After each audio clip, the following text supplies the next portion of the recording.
हम अंबेडकर नगर में मौजूद हैं, जहां खुद बीजेपी के राष्ट्रीय अध्यक्ष जेपी नड्डा आएंगे और वही जो है इस यात्रा को हरी झंडी दिखाएंगे। देखिए, यही वो जन विश्वास यात्रा का जो रथ है वो तैयार किया गया है। और अगर हम भीतर भी लेके चलेंगे, आपको दिखाएंगे आखिर किस तरीके का ये रथ है। देखिए, यहाँ पर इस तरीके से ये पूरा रथ बनाया गया है और ये जो सोफे हैं वो लगाए गए हैं। क्योंकि पार्टी के बड़े नेता जो मंत्री हैं वो इस रथ में चलेंगे और इसीलिए इस तरीके से दो देखिए सोफे लगाए गए, कुछ और चेयर लगाई गई है क्योंकि उनके सहायक भी चलेंगे।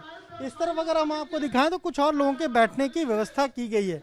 यहाँ एक बड़ी एलईडी स्क्रीन भी लगाई गई है जिससे बाहर क्या कुछ हो रहा है वो देख सकें। फिर आप इधर आइए, इस तरफ अगर आपको लेकर चलें तो ये इस तरीके से मंच बनाया गया है, यानी जब नेता कहीं भीड़ जहाँ होगी, जहाँ स्वागत होना है, वहाँ इसी तरीके से वो निकलेंगे और इस तरीके से जनता का अभिवादन स्वीकार करेंगे। अगर अवध की बात करें तो कुल जो है वो 82 सीटें आती है विधानसभा की और 2017 में बीजेपी ने इसमें से 67 सीटें जीती थी।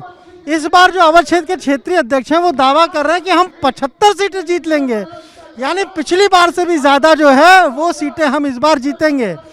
ये रैली ग्राउंड जो बनाया गया है जहाँ पर ये जन विश्वास रैली निकलेगी, दरअसल ये एक हवाई पट्टी है और उसी हवाई पट्टी के बिल्कुल ठीक जो खाली जगह है वहीं पर ये निकाली गई है।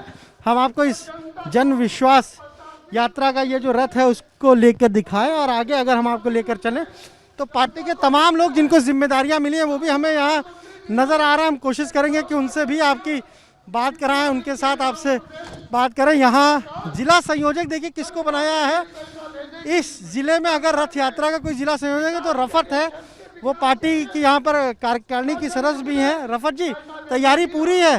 पूरी तैयारी हो चुकी है, बस जीवी पटेल जी आएंगे, संबोधन के बाद इस यात्रा की जो है हरी झंडी देके शुभारंभ करेंगे। यात्रा का ये रथ यहाँ से निकलेगा, पीछे हमें कुछ और भी गाड़ियाँ दिख रही हैं। हाँ, ये सारी गाड़ियाँ रथ के साथ ही चलेगा, यानी हमारी विधानसभा की सारी विधानसभा को टच करता हुआ चले जाएगा। देखिए, ये अम्बेडकर नगर के जिला अध्यक्ष भी हैं मिथिलेश त्रिपाठी। और अम्बेडकर नगर को ही क्यों चुना बीजेपी ने अवध क्षेत्र में? अम्बेडकर नगर राजा सुहेल देव की भी धरती मानी जाती है। अम्बेडकर नगर राम मनोहर लोहिया की धरती मानी जाती है। अम्बेडकर नगर श्रवण क्षेत्र की धरती मानी जाती है। अम्बेडकर नगर गोविंद साहब बाबा की धरती मानी जाती है। तो महान पुरुषों की धरती है और ये धरती अपने आप में एक इतिहास रचती है।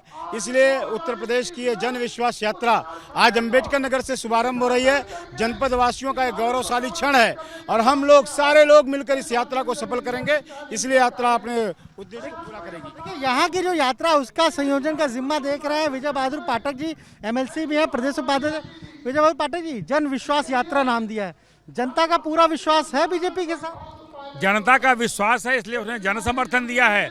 और आप देख रहे हैं कि जो हमारी योजनाएं हैं उन योजनाओं को लेकर के जो आम आदमी है उस आम आदमी के लिए हम योजनाएं बना रहे हैं, चाहे प्रधानमंत्री अन्य योजना हो, मुख्यमंत्री अन्य योजना हो, शौचालय हो, आवास हो, जहां हमने उस तरफ काम किया है। वहीं जो जन सरोकार से विषय हैं, जो जन आस्था के विषय हैं, चाहे वो काशी विश्वनाथ धाम का विषय रहा हो, चाहे प्रभु श्री राम के मंदिर का विषय रहा हो, उन सभी विषयों पर भी भारतीय जनता पार्टी की सरकार ने पहलता से काम किया, तत्परता से काम किया।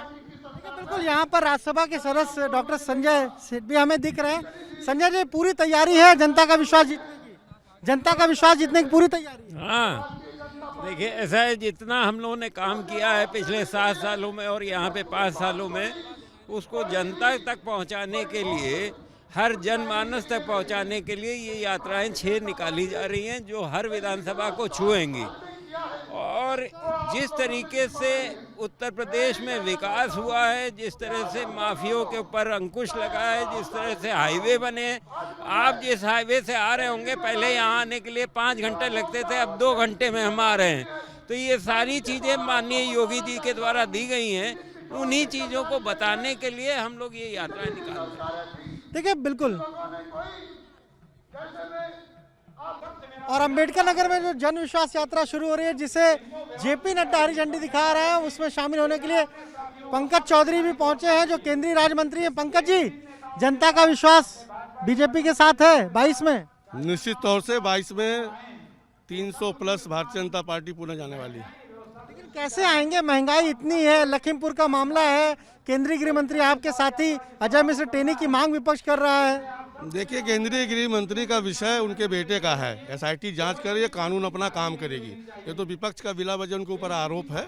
निश्चित तौर से जो कोर्ट का आदेश होगा सरकार उसका पालन करेगी। अखिलेश यादव की भी विजय यात्रा निकल रही है, खूब भीड़ जुटती है उसमें, वो कह रहा है हम 400 सीटें पाएंगे। अब वो उनका विषय है, लेकिन भारतीय जनता पार्टी 5 साल तक काम की है, उस काम के आधार पर जनता के बीच में जा रही है। तो आपने सुना पंकज चौधरी केंद्रीय वित्त राज्य मंत्री हैं, साफ तौर पर कह रहे हैं कि अजय मिश्र टेनी का जो मामला है वो उनके बेटे का मामला है, एसआईटी जांच कर रही है और बीजेपी पर जनता विश्वास करेगी और 2022 में एक बार फिर बीजेपी सत्ता में वापस आएगी। कैमरा से जितेन के साथ अनुभव शुक्ला, एपी गंगा, अम्बेडकर नगर।